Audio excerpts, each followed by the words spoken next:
Hey guys, Editor Calvin here. I just realized while I was going through this that I really need to put a disclaimer because there's some pretty messed up stuff shown in this footage, especially in the documentary Harry Bocek. Also, I just want to put out there that I'm not associated with any of the sources that I have. If you want to see where I got my information or my footage, links in the description. Um, yeah, enjoy the video. The way that we eat affects not only our health, but our environment and causes a number of other social issues along the way. Let's demonstrate this idea. I'm hungry for a snack. I pass over a healthy and reasonably locally sourced apple and grab unhealthy, sugary Haribo gummy bears instead. They are manufactured in Germany and so therefore have already traveled quite a long distance. We are going to focus on a few key ingredients. Before we begin, let me inform you that gummy bears, before I started researching them, were one of my favorite candies, and so I find it a particularly good example of the issues present in our modern food system. However, it is not meant to single out Haribo as the only company with issues, nor is it the only example of such issues. We're going to be talking about gelatin, palm oil, and carnauba wax. Gelatin is made from pigs. I knew that, I just didn't think about it enough to be bothered by it until I started learning more. According to an investigative documentary called Harry Bocek, Der Haribo-Check, which was released in 2017 on German television. Haribo sources its gelatin from a German company called Gelita, which in turn gets pigs from farms in northern Germany. The pigs in the documentary were shown in very bad conditions that clearly violated German animal cruelty laws. The animals were shown in poor health with visible wounds surrounded by excrement and corpses, sometimes without water to drink. These pigs were likely from industrial food animal production facilities, which are, quote, designed to maximize the amount of meat, milk, or eggs from a particular brand of animal in the shortest amount of time at the lowest cost.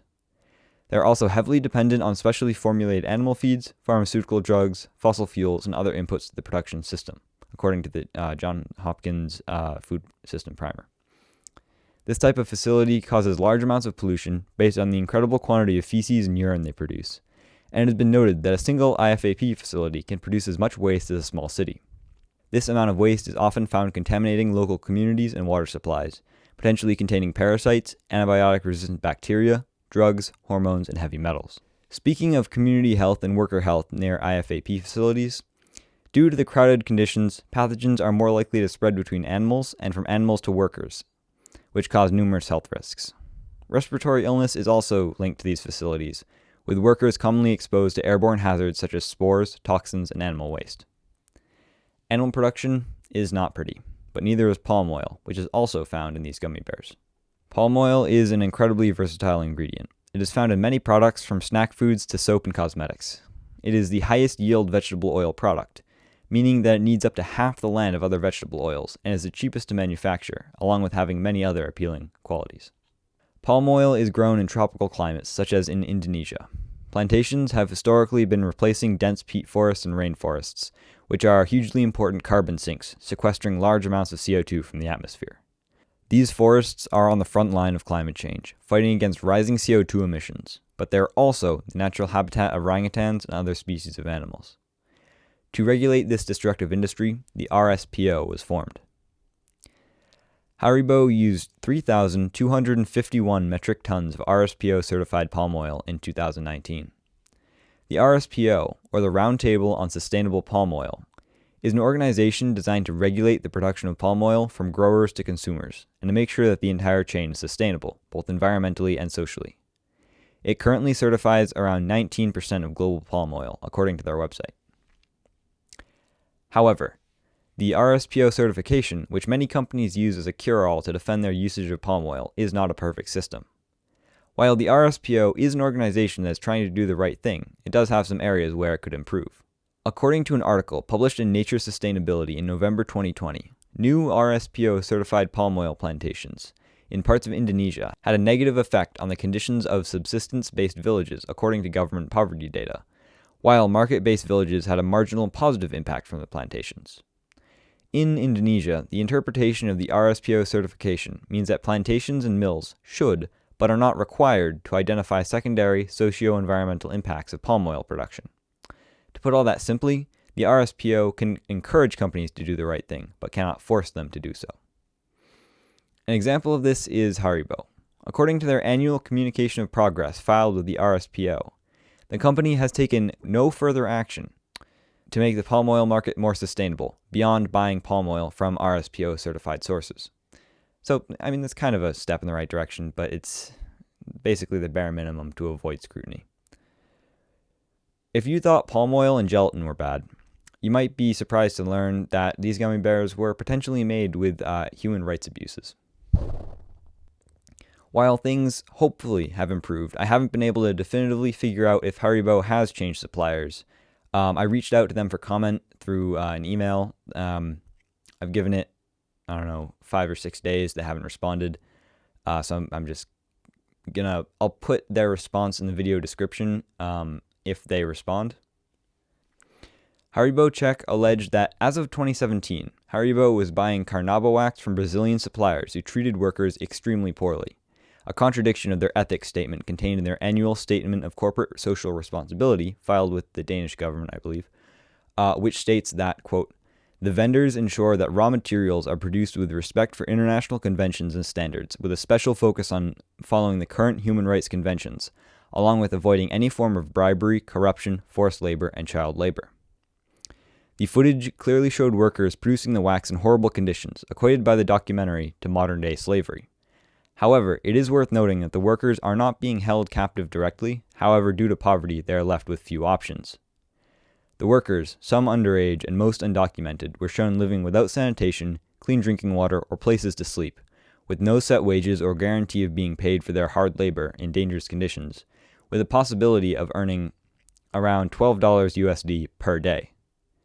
The conditions workers in the carnauba wax industry face are so bad that the Brazilian police have been known to make raids to free the workers.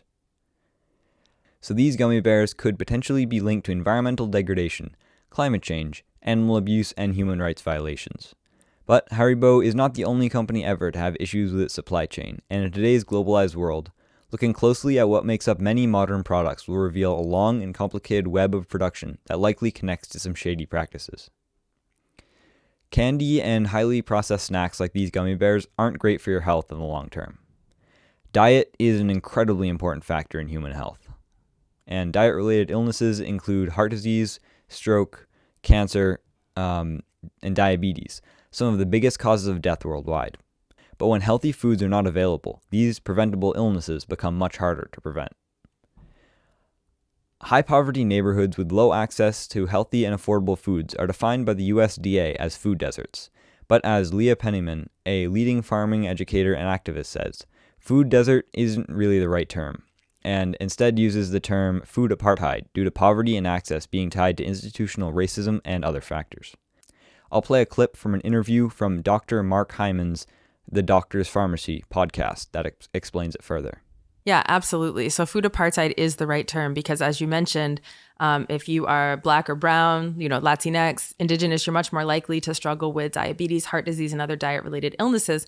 Not, to be clear, because we don't know how to make good food choices or know how to cook food or want those foods. It's really because of access. If you have $3 in your pocket and you live in a food apartheid zip code, you can get some hot Cheetos and blue-colored drink, but you cannot get a burrito, a salad, or anything like that. Nothing. And so it's really a tragedy that is rooted in institutional racism because, as I mentioned, in the 1930s, the federal government commissioned these maps to be made of neighborhoods that rank them from most desirable to lend down to least desirable, and the communities of color were outlined in red as too risky.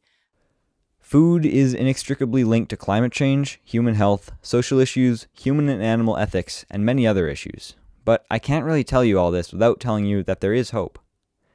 But action is needed if we are to solve these problems and avert catastrophic consequences from climate. We need to cut back on food waste, slash the amount of meat and animal products we consume, and put back that bag of gummy bears. We need to know where our food comes from, vote with our forks, vote with our voices, and with our ballots to make sure that the entire system moves with us rather than remain complacent. We need to support sustainable agriculture, buy local, buy consciously, and make sure the opportunities to do so are available to everyone. You and I need to make change today so that we all can eat tomorrow.